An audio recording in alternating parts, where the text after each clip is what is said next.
The Hungerford Building has been known for years and years as an artist community. So on First Fridays and holidays, a lot of people in the community, including myself, would come up here just to look at all the artists around there and get to talk to them. And a lot of the fun stuff was you'd actually get to go into the gallery and see the artists actually work. So that's what really attracted me to this place. There's a huge array of different artists in here. You've got sculptors, you've got painters, you've got photographers, you got printmakers like myself. I just always love the quirkiness of this building. I mean, this building feels like a space where artists should be.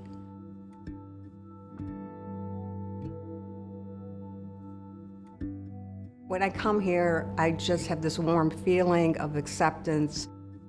You know, like I'm home, I'm surrounded by people who share the same passions that I have. There were several people in the building for a while who were using paper and paint and stuff, and we were across the hall from each other, and we would often run over and say, "Come and help me pick this color." And it just was a welcoming place that also enabled me to sell some art. Things started changing in March or April when we were notified that the building was being sold. The acquisition of the building by Peter Hungerford has really upset the apple cart. I think the vibe in the building is not good right now. Nobody knows what they're going to do, if they're going to be here, if they're going to go. The new owner said that they want to support the artistic community that's in the building, but they're not doing anything to show that. One of the things that frustrates me, they're not offering long-term leases anymore. I own probably 7 tons of equipment. My heaviest press weighs more than my car.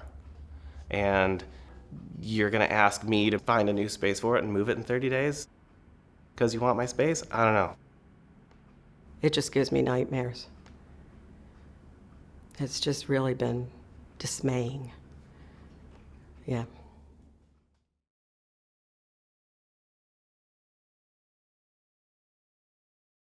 When I took the jump in 2020 and took over the old garage that's down on the pavement level, I actually paid out of pocket for the renovations in my space, thinking I'd be there for 10 years.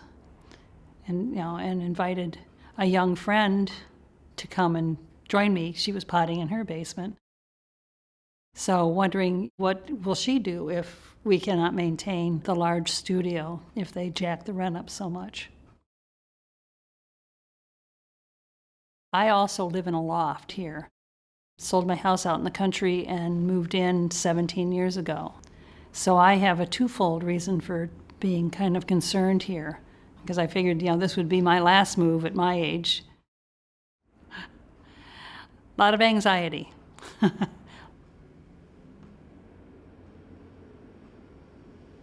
Artists are many times the first people to show up in a spot that's being rehabilitated, so to speak. And then new building owners come in and double and triple the rent. That's what happened to me in Brooklyn. So, I left the New York City area because I just couldn't afford it anymore.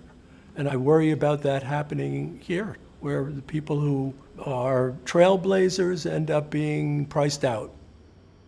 Where they go, it could be to another city, some other place where they feel there's more potential. And that's the problem for Rochester then. Rochester, as a little community that kind of escaped a lot of the speculative investment from property owners. Now people from New York City and other areas are eyeballing Rochester and saying, hey, wait a minute, let's start buying property in Rochester.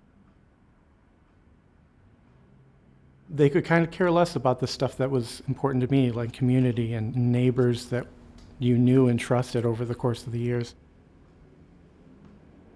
It's all about money, and it's all about what can I get per square foot. It makes us feel like nothing. It makes us feel like peons. You know, like we built up this whole community here. We built up something beautiful. It didn't just happen overnight. I mean, this took years and years to build this community. And once it's gone, it's gone.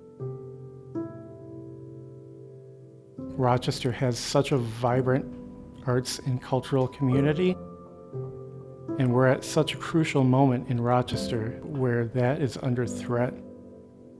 We can't afford to lose that.